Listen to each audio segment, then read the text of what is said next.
Hello and welcome to America's Forum here on Newsmax TV. I'm John Bachman. Today on the program, we certainly should not allow more time to be wasted by those who want to sit around debating whose responsibility it is to deal with this threat while we come closer and closer to the point of no return. What is the most dangerous problem facing the world today? If you ask John Kerry, he will tell you it's climate change. Forget about disease outbreak, poverty, terrorism, or the proliferation of weapons of mass destruction. Climate change is the greatest challenge of our time, according to Kerry. And Kerry says all nations must respond to the challenge. What this response will look like for investors coming up later in the show. Also, GOP lawmakers are launching an investigation into the failure of 3 state-run Obamacare exchanges. The move will put healthcare websites in Oregon, Maryland, and Massachusetts under the microscope for functional failures and exorbitant costs that have been left for taxpayers to pick up. Republicans on the House Energy and Commerce Committee sent a letter to the Government Accountability Office asking for the review of $304 million in federal grant money that the botched websites have received. In Oregon, the total online enrollment number is at 0. Not one person, not a single person has enrolled online, leaving the state completely dependent on paper applications. But Health and Human Services Secretary Kathleen Sebelius still defending the president's signature piece of legislation.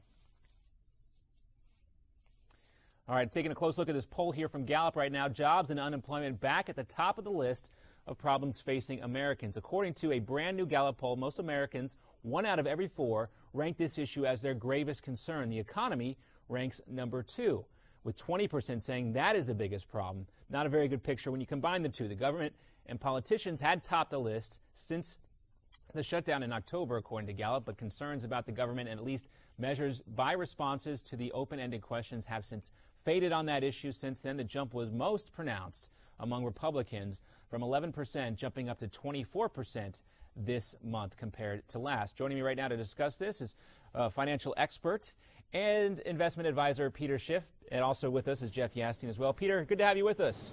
It's good to be with you. All right, taking a look at unemployment right now, this is the biggest concern, again, for the American public. It has outstripped problems with the government. What does that tell you right now about the state of our economy? Well, first of all, it tells you that the official unemployment figures are meaningless, because it wouldn't be such a big concern if the unemployment rate were really 6.7%, because that doesn't tell the whole story. So many people have just given up looking for work. They're so discouraged by the poor labor prospects that they're no longer being captured by the statistics, or they're working part-time, but they really want full-time jobs. And so the government is really painting a much rosier picture than what is really out there. And I think even more than unemployment, people are being bothered by the escalating cost of living. The government denies that there's inflation, but the real cost of living, food, energy, basic necessities are rising rapidly in price, but people's paychecks are diminishing in purchasing power. And Jeff, when you look at this from an investment standpoint, when you hear what Peter just told us there, what stands out to you the most about this situation concerning consumer confidence and some of the untold stories that we're looking at that are baked into this economic picture? Well, much like Peter was saying, you really have to suspect so much of what you see in the media that's reported from mainstream economics quite often, because you are concerned about it, and it seems like every time, as we mentioned earlier, every time somebody says, looks like the economy's finally in sustainable mode, and the Fed has said this quite often under both Yellen and Bernanke, suddenly then the economy pulls back a bit, and there's another reason to do yet more quantitative easing. Yeah, concerning when we take a look at the bigger picture here, but focusing in on some specific stories, some storylines we're following right now, Peter. Coca-Cola, the world's largest beverage company, has announced a $1 billion cost-cutting program. The move follows a steep fourth-quarter decline of 8.4%, hurt by slowing growth in emerging markets. We've heard this as a problem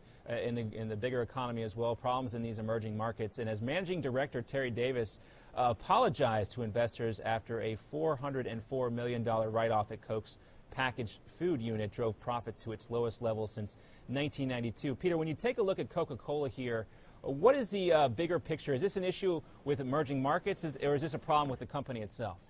No, I think actually it's going to be a bigger issue for the United States, because you have to realize the problem with these emerging markets really started when they made the mistakes of absorbing all the dollars we were creating as a result of QE. We ran these huge trade deficits with the emerging markets, and then rather than allowing their currencies to rise, they fought this currency war where they tried to debase their own currency along with ours, and they imported our inflation and also malinvestments that temporarily screwed up their economies. But I think the real problem for Coke and other companies is going to be the U.S. economy. We're going to be the submerging market, because when the dollar tanks, and I think it's very close to happening, when the dollar goes down, Americans aren't going to be able to buy anything or very much of anything, and that's where companies really have to be worried. It's about the U.S. market.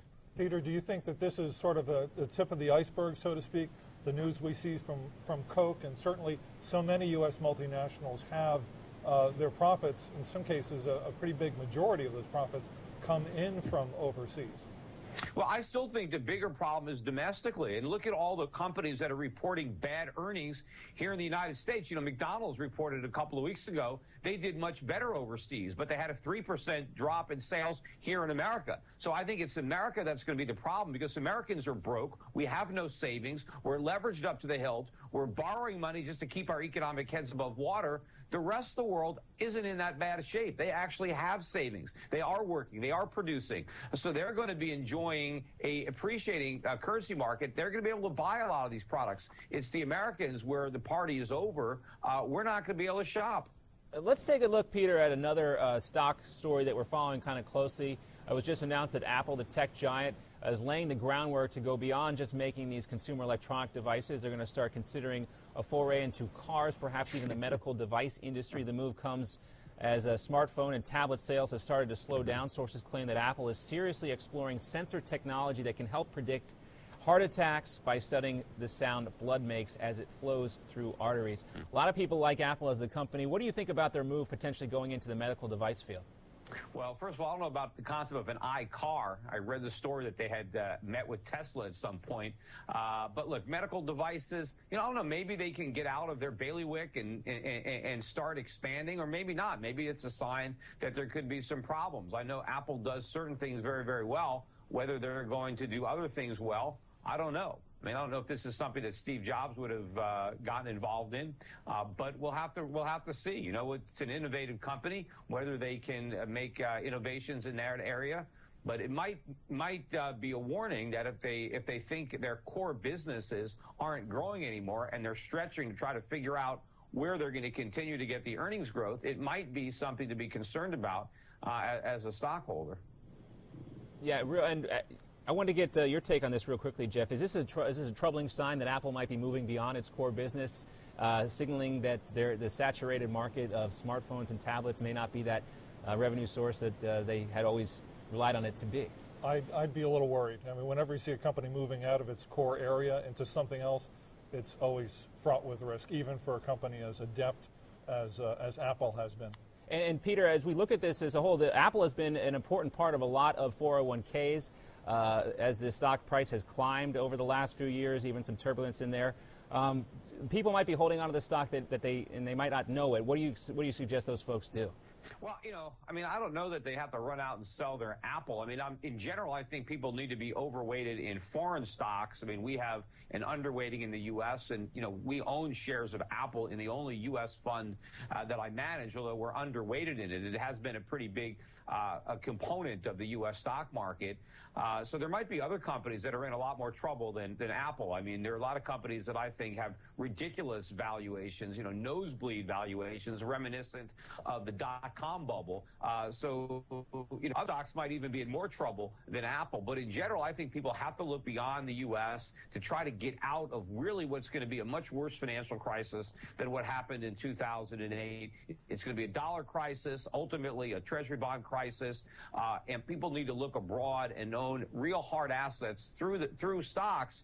But I think through international stocks with good dividend yields is a much better way to play the market than to be over-concentrated in overpriced, hyped-up U.S. stocks, you know, on the verge of what I see as a real economic collapse here. All right, interesting take on Apple here. We'll focus more on the financial markets in just a second, including gold.